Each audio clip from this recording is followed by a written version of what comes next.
ओम नमो भगवते वासुदेवाय नमः। तुलसी विवाह की आपको हार्दिक शुभकामनाएं। आज इस वीडियो में हम आपको तुलसी विवाह की पौराणिक कथा सुनाएंगे। एक बार शिव ने अपने तेज को समुद्र में फेंक दिया था। उससे एक महातेजस्वी बालक ने जन्म लिया। यह बालक आगे चलकर जालंधर के नाम से पराक्रमी दैत्य राजा बना। इसकी राजधानी का नाम जालंधर नगरी था। दैत्यराज कालनेमी की कन्या वृंदा का विवाह जालंधर से हुआ। जालंधर महाराक्षस था। अपनी सत्ता के मद में चूर उसने माता लक्ष्मी को पाने की कामना से युद्ध किया, परंतु समुद्र से ही उत्पन्न होने के कारण माता लक्ष्मी ने उसे अपने भाई के रूप में स्वीकार किया। वहां से पराजित होकर वह देवी पार्वती को पाने की लालसा से कैलाश पर्वत पर गया। भगवान देवादिदेव शिव का ही रूप धरकर माता पार्वती के समीप गया, परंतु मां ने अपने योग बल से उसे तुरंत पहचान लिया तथा वहां से अंतर्ध्यान हो गई। देवी पार्वती ने क्रुद्ध होकर सारा वृत्तांत भगवान विष्णु को सुनाया। जालंधर की पत्नी वृंदा अत्यंत पतिव्रता स्त्री थी। उसी के पतिव्रत धर्म की शक्ति से जालंधर न तो मारा जाता था और न ही पराजित होता था। इसलिए जालंधर का नाश करने के लिए वृंदा के पतिव्रत धर्म को भंग करना बहुत आवश्यक था।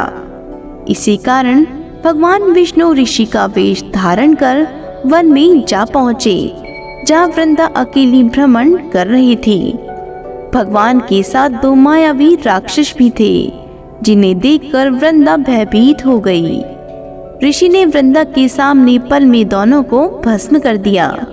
उनकी शक्ति देखकर वृंदा ने कैलाश पर्वत पर महादेव के साथ युद्ध कर रहे अपने पति जालंधर के बारे में पूछा। ऋषि ने अपने मायाजाल से दो वानर प्रकट किए। एक वानर के हाथ में जालंधर का सिर था तथा दूसरे के हाथ में धड़। अपने पति की यह दशा देखकर वृंदा मूर्छित होकर गिर पड़ी। होश में आने पर उन्होंने ऋषि रूपी भगवान से विनती की कि वह उसके पति को जीवित करें। अपने पति की यह दशा देखकर वृंदा मूर्छित हो गिर पड़ी। होश में आने पर उन्होंने ऋषि रूपी भगवान से विनती की कि वह उसके पति को जीवित करें। भगवान ने अपनी माया से पुनः जालंधर का सिर धड़ से जोड़ दिया, परंतु स्वयं ही वे उसी शरीर में प्रवेश कर गए। वृंदा को इस छल का तनिक भी आभास न हुआ।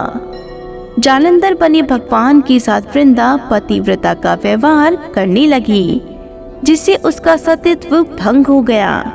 ऐसा होते ही वृंदा का पति जालंधर युद्ध में हार गया।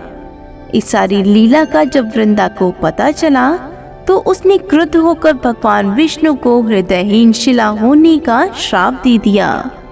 अपने भक्त के श्राप को भगवान विष्णु ने स्वीकार किया और शालिग्राम पत्थर बन गए। सृष्टि के पालनकर्ता के पत्थर बन जाने से ब्रह्मांड में असंतुलन की स्थिति हो गई। यह देखकर सभी देवी देवताओं ने वृंदा से प्रार्थना की वे भगवान विष्णु को श्राप मुक्त कर दी। वृंदा ने भगवान विष्णु को श्राप मुक्त कर स्वयं आत्मदाह कर लिया।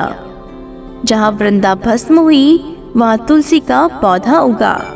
भगवान विष्णु ने वृंदा से कहा, हे वृंदा, तुम अपने सतीत्व के कारण मुझे लक्ष्मी से भी अधिक प्रिय हो गई हो।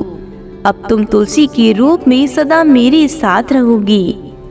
तब से हर साल कार्तिक महीने की देव उठनी एकादशी का दिन तुलसी विवाह के रूप में मनाया जाता है।